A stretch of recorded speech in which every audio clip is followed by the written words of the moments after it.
A partir del momento en que fuera nombrado canciller de Alemania, el 30 de enero de 1933, Hitler había empezado a materializar sus ambiciones de largo alcance.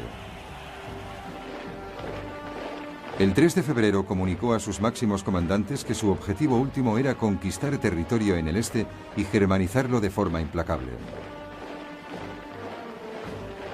Y recibieron instrucciones para que se preparasen para una expansión generalizada. A pesar de que a Alemania se le había prohibido tener tanques, un tratado secreto con la Unión Soviética en 1923 le había permitido desarrollar diseños de tanques y experimentar con nuevas tácticas móviles blindadas. Jóvenes y enérgicos oficiales alemanes como Heinz Guderian leyeron las teorías de pensadores británicos como Basil Liddell-Hart y el coronel John Fuller. Incluso habían observado ejercicios llevados a cabo por los británicos en la década de 1920 en la llanura de Salisbury. De ahí sacaron la idea de unidades que se moviesen rápidamente, combinando tanques, artillería e infantería que pudiesen abrirse camino deprisa y penetrar profundamente en territorio enemigo. Hitler adoptó entusiasmado sus ideas. El nuevo ejército contaría con 3 divisiones Panzer. De igual modo, la nueva fuerza aérea, la Luftwaffe, bajo la dirección del que había sido un as de la aviación de combate durante la Primera Guerra Mundial, Hermann Göring, había mantenido una estructura sobre la que construirse. Durante los años en que las fuerzas aéreas habían sido oficialmente prohibidas, Alemania había mantenido su capacidad de diseñar gracias por una parte a la construcción de máquinas civiles y por otra a los clubes de aviación y de vuelo sin motor que proporcionarían una reserva potencial de tripulaciones. Hitler reveló la existencia de la Luftwaffe en marzo de 1935. Seguidamente anunció que el ejército se iba a incrementar hasta 300.000 hombres y que el reclutamiento se iba a volver a introducir. Gran Bretaña y Francia protestaron débilmente ante esta violación del Tratado de Versalles. Pero enseguida, y muy a pesar suyo, también empezaron a rearmarse progresivamente.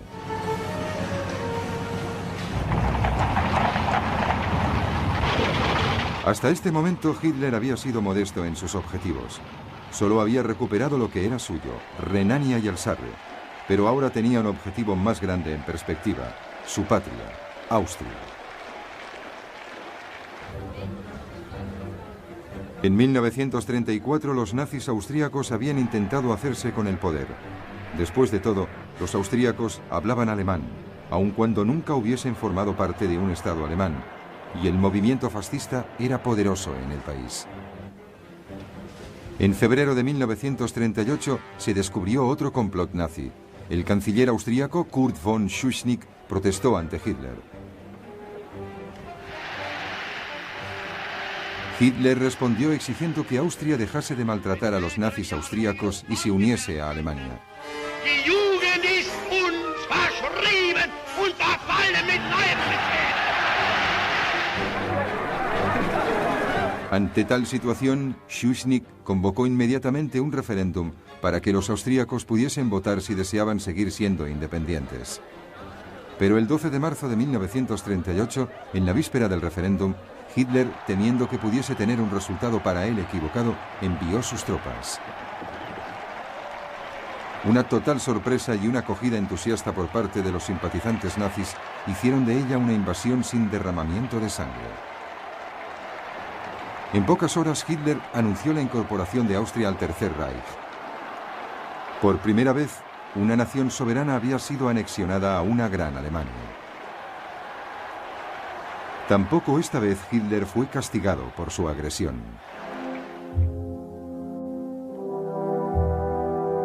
En septiembre de 1938, Hitler se volvió hacia su próxima presa, Checoslovaquia. Una importante minoría germana vivía en el noroeste del país, un área conocida como los Sudetes. Estos pueblos sudetes germanos habían formado parte del antiguo imperio austríaco, pero habían sido separados cuando Checoslovaquia fue creada en 1919. Esta era la bomba de relojería que se puso en marcha cuando se firmó el Tratado de Versalles. Hitler favoreció las reivindicaciones de autonomía de los Sudetes germanos y después amenazó al gobierno checoslovaco con la fuerza si se negaba a aceptarla. Sin dejarse intimidar, el gobierno checoslovaco ordenó una movilización general y se preparó a resistir.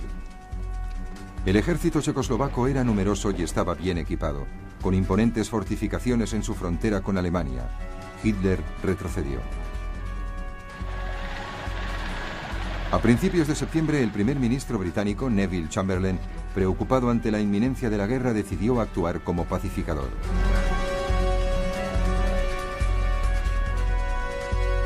Voló para reunirse con Hitler 2 veces. El dictador nazi le aseguró que si pudiese tener los Sudetes, no haría más reclamaciones territoriales en Europa.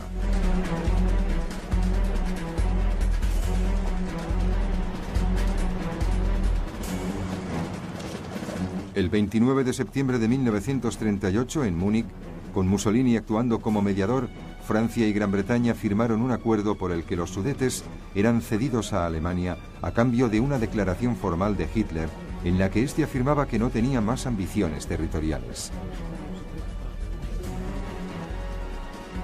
Chamberlain voló de regreso a Gran Bretaña y mostró el papel que declaró: "Garantiza la paz en nuestro tiempo". El 1 de octubre, las tropas alemanas ocuparon los Sudetes y tomaron las fortificaciones fronterizas checoslovacas. Entonces Hitler empezó a sopesar su próximo objetivo, Polonia.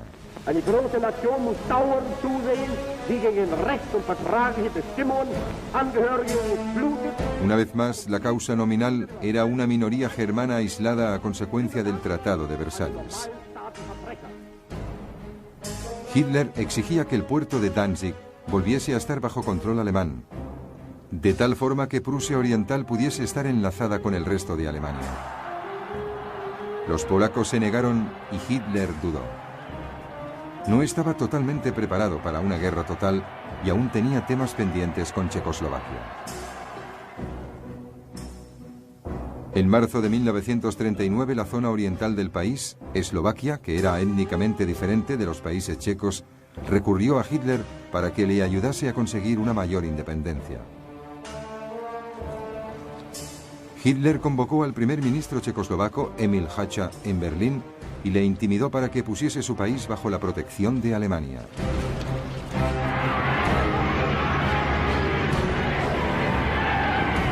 Seguidamente, las tropas alemanas entraron con paso firme en el resto de Checoslovaquia sin encontrar resistencia. La mayor parte del país fue anexionada al Reich. Eslovaquia fue declarada protectorado.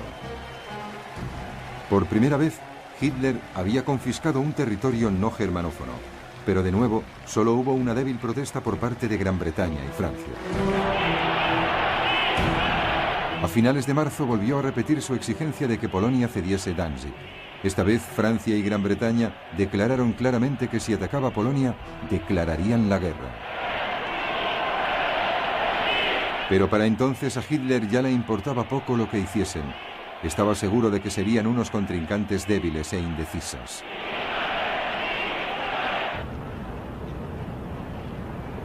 La Unión Soviética también estaba cada vez más inquieta por la agresión de Hitler, y en abril, Stalin propuso una alianza con Gran Bretaña y Francia.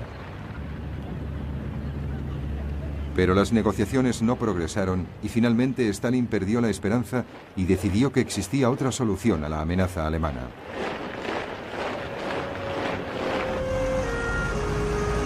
El 23 de agosto, la Unión Soviética y el Tercer Reich, que todo el mundo los consideraba enemigos acérrimos, anunciaban un pacto de no agresión.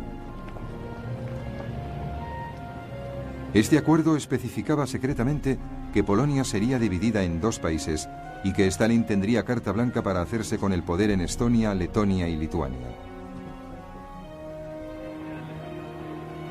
Libre de toda amenaza rusa, Hitler ordenó a sus fuerzas armadas que se preparasen para una invasión inmediata. El 31 de agosto por la tarde, las unidades de la Wehrmacht se dispusieron para el ataque. Su Führer había tomado la decisión que sumiría al mundo en la guerra.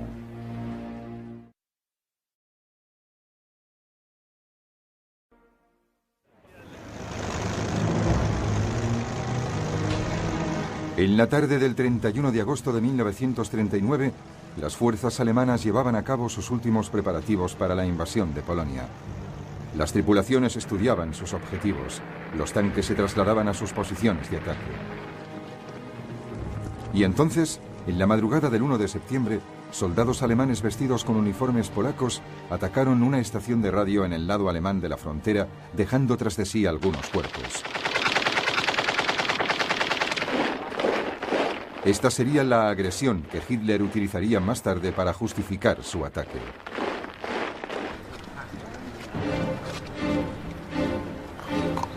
A las 8 de la mañana, aún antes de que se hubiese declarado oficialmente la guerra, tropas alemanas apartaron por la fuerza las barreras de la frontera polaca y fuerzas móviles la cruzaron velozmente.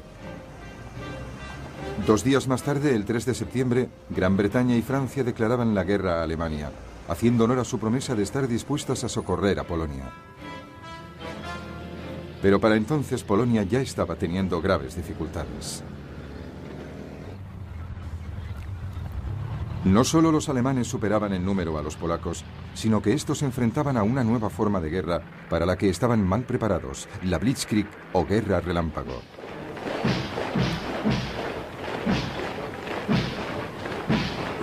En 1939 el ejército alemán estaba formado por 1,5 millones de hombres.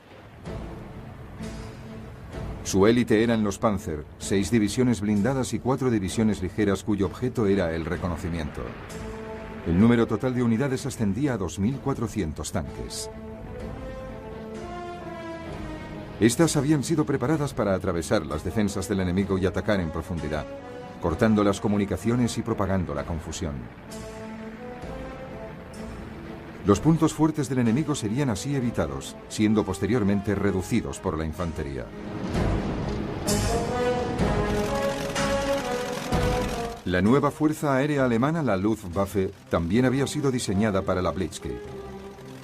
Contaba con 2.500 aviones para hacer frente a los polacos.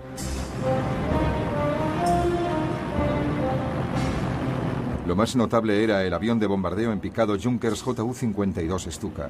Era una forma de artillería volante que ejecutaba ataques de precisión para ayudar a las fuerzas de tierra que avanzaban rápidamente. Los polacos solo podían reunir 600 aviones, la mayoría de ellos más viejos y peor equipados. En tierra, las cosas iban igual de mal. El ejército polaco solo contaba con 500.000 hombres. Tenía únicamente 880 tanques y contaba con 11 brigadas de caballería, lanzas y caballos contra el blindaje. Pero no fue solo el número de soldados lo que proporcionó una ventaja a los alemanes. Utilizaban los Panzers de una forma radicalmente nueva, como unidades separadas que atacaban con fuerza. Los tanques polacos se habían dispersado para poder ayudar a su infantería. El trabajo de los polacos se había vuelto aún más difícil después de que los alemanes tomasen el poder en Checoslovaquia. El oeste del país, incluyendo su capital Varsovia, estaba ahora rodeado por 3 lados de territorio controlado por los alemanes. Esta ventaja geográfica resultaba fundamental para el plan general del ejército alemán. La tarea de la primera ofensiva de los tanques era proporcionar un gran avance inicial. Pero en realidad, ganar la guerra dependería de profundos movimientos de tenaza planificados para rodear y aplastar al enemigo. Estos serían ejecutados por el Grupo del Ejército del Norte bajo las órdenes del general Fedor von Bock. Este lanzaría 2 ofensivas desde el nordeste de Alemania y Prusia Oriental. El Grupo del Ejército del Sur, a las órdenes del general Kerr von Rundstedt, lanzaría 2 más desde Silesia y Eslovaquia. El objetivo sería que las tenazas se cerrasen cerca de Varsovia y Brest-Litovsk.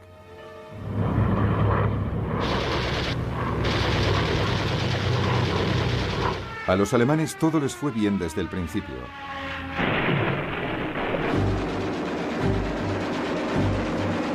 La fuerza aérea polaca fue eficazmente eliminada en los 2 primeros días.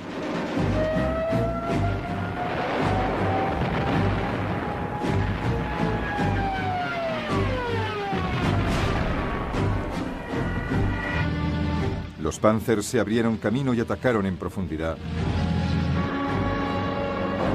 mientras que los Stukas y los bombarderos demostraron ser tremendamente efectivos.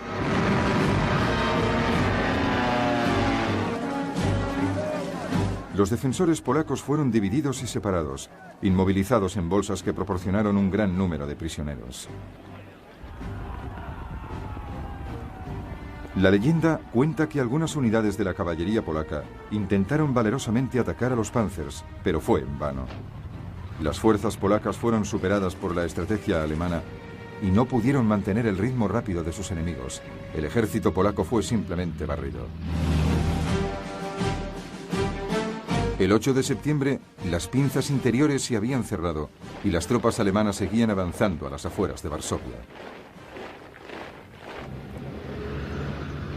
El 17 de septiembre, las pinzas exteriores se encontraban en Brest-Litovsk.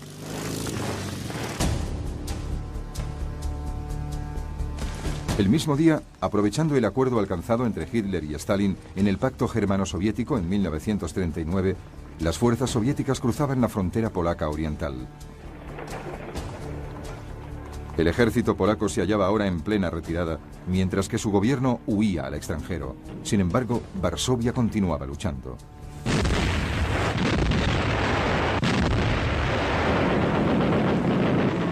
Sus defensores rechazaron la oferta alemana de rendición y como consecuencia toda la furia de la Luftwaffe y un bombardeo de la artillería cayeron sobre la ciudad.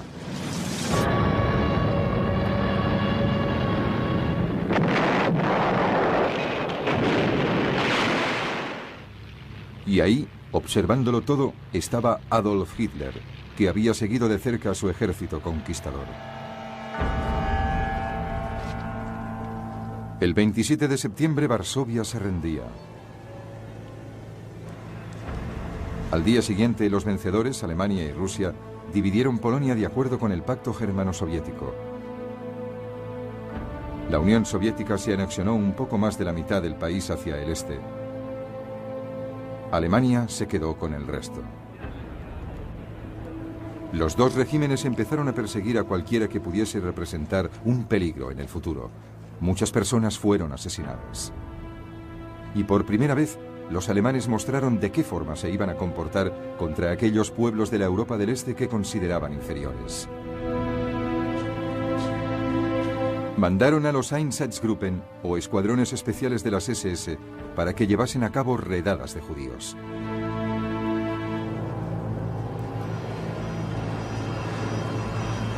Se obligó a la mayor parte de estos a vivir en los guetos de las principales ciudades en los que morirían de hambre.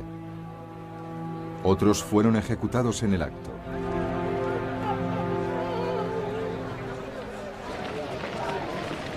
Sin embargo, esto no significó el fin del ejército polaco. Más de 50.000 hombres se escaparon y finalmente llegaron a Francia.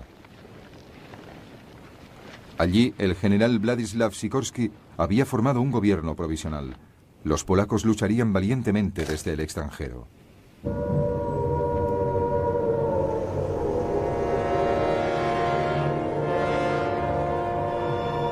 En Gran Bretaña, las sirenas que avisaban de ataques aéreos habían empezado a oírse a los pocos minutos de que el primer ministro Neville Chamberlain anunciase el inicio de las hostilidades. De hecho, a pesar de las garantías de sus políticos respecto a la soberanía polaca, Gran Bretaña y Francia habían hecho bien poca cosa para ayudar a Polonia. Tal como Hitler había especulado, una vez que hubieron declarado la guerra no tuvieron ni idea de lo que tenían que hacer. En ambos países había empezado la movilización. Se aceleraron las precauciones que había que tomar ante posibles ataques aéreos. En las ciudades más importantes se situó armamento antiaéreo. Se construyeron refugios subterráneos. Enseguida se empezó a evacuar a los niños. Todo el mundo tenía que llevar máscaras antigas y se introdujo el llamado apagón ante los aviones enemigos. El ejército británico empezó a desplegar su muy reducida fuerza expedicionaria, formada por 4 divisiones en el norte de Francia. Las tropas francesas penetraron un poco en la frontera alemana, pero se negaron a avanzar más allá de la cobertura protectora de la artillería. La iniciativa seguía estando firmemente en manos de Hitler, y este por lo menos sí tenía claro qué iba a hacer a continuación.